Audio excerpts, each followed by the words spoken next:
It's Life FM, Maz for the drive home on this Monday afternoon and joined by the guys from Dornford Building Group again for one of these. Maz for the drive home, building for life. Jake and Nico from Dornford Building Group. How are you guys going this Monday afternoon? Yeah, doing well. Thanks, Maz. Thanks for having us. Yeah, very well. Excited to be here to talk more about our passion. Yeah, which is building and construction and you know, extensions as well. We're actually talking today about the initial design process for a home or for an extension. It's an interesting thing. It sounds like a simple concept, but I get the feeling that this is much more complex than what it actually initially would sound like. A bit of yes and no. So I think the most important thing that you need to consider when you're thinking about building, when you're thinking about designing, is you actually need to get to know the people who you're going to be working for. So if you're going to be working with an architect or a draftsperson, making sure that you know them and that you feel comfortable using them as, you know, the source who's going to design the house that you're going to live in. I'll give a quick overview of what the process is. So we do about 3 phases of design. You've got your concept design. Then after you get out of concept design, you go into planning drawings. And then from planning drawings, you move into working drawings. So I'll let my good friend Nico explain to you what concept designs are. Yeah, what is it? So the concept design is where we get to know you. We get to know your vision, what you want to do with the project. And it's working together to come up with something that you're really passionate about, something that excites you, especially being a custom home or a custom extension. It's going to be something that's unique to you, tailored to your desires, to your situation.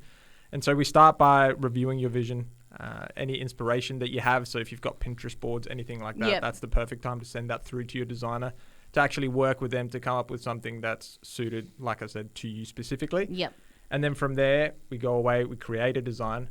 But we also do a design feasibility so that you know roughly what it's going to cost you before you go way down the track. So you kind of have a little bit of an idea before you get too carried away, because you don't want to do all this work and then come back and be like, well, this is what it's going to cost. And, and then you're paying for that work as well. Yeah, exactly. It's better to, I guess, be upfront about it. Obviously there would be some costs associated even with that initial stage because you guys are having to, or your designers are having to do the feasibility assessment and that sort of thing. Exactly. So there's generally a cost involved to go out to site, do the feasibility assessment, to do the actual plans as well, and then to provide that to the client. But then essentially what can happen from there is the client can use that as sort of the base for their project, where they want to go from there. Okay, yeah. And just some ballpark figures for the cost to do a concept design through an architect, designer, builder. They can range anywhere from $1,500 all the way to $6, $7, $8 if you're going with a very high-end architect. Okay. So, but yeah. So you guys have got people who work with you. So we've got an in-house designer, architect. And what we do is we will go out to site and we'll ask a lot of questions. Normally before site, we'll send you some paperwork to sort of jog your memory about what you actually want to do, some homework.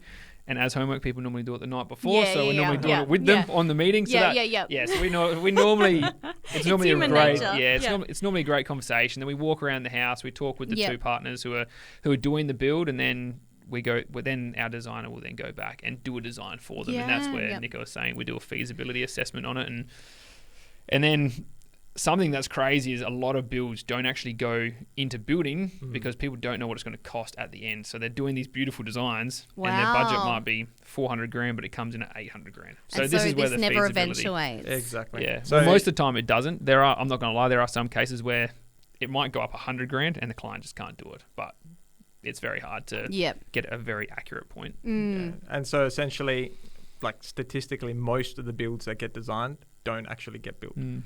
So you're spending $15,000, $20,000 plus only to find out at the end that you can't afford it. So I guess that's why it's so important, and we encourage people to do that feasibility upfront, so that you know what you're going to be in for before you start building. Yeah, of course. I think it's almost like a little bit of an insurance before you get started because you don't want to commit to this and sign your life away and then be, you know, 100 or 200 or more grand more out of pocket than what you thought you were going to be. Yeah, for sure.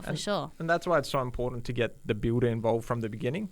So you don't just have a draftsperson or an architect working sort of in silos without consulting the people you actually want to build your home. So if you don't do a design and build, we'd highly recommend that you get a builder involved early But then if you've got that design and build, then you've got that added assurance that, hey, the builder and the designer are essentially the same party. You get some added benefits like, not having to pay any additional costs for mistakes that might be made because it's all in-house through the same company, and liability and everything like that stays with the person who's doing the design and build for you.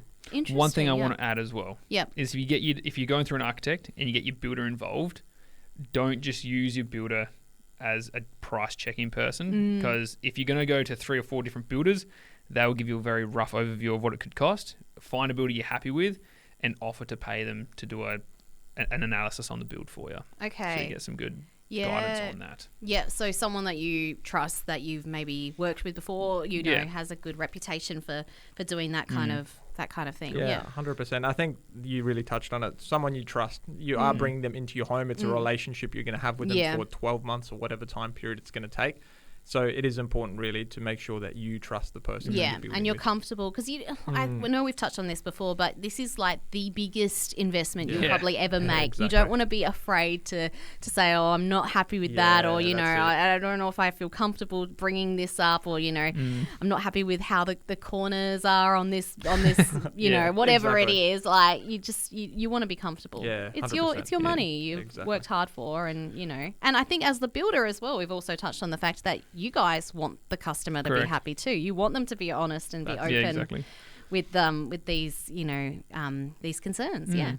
And then that we sort of then go into planning design. So that concept design normally takes Dornford Building Group around 4 weeks to complete, and it can be way more if it's a architectural firm who take forever. But planning is the next stage. So planning designs is where we take the concept designs and we build that out to what council needs. So it's normally elevations, demo plans, site plans.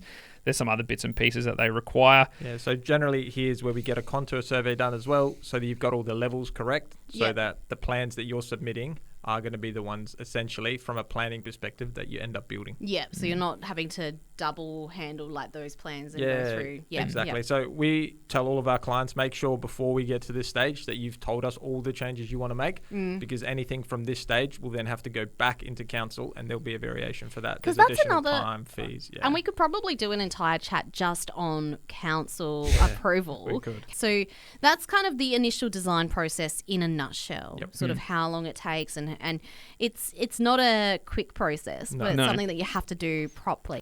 And then from there, once council gives you the tick of approval, you can pour the slab and start demoing your house and properly start building. Yeah, which is the exciting part for you guys as well.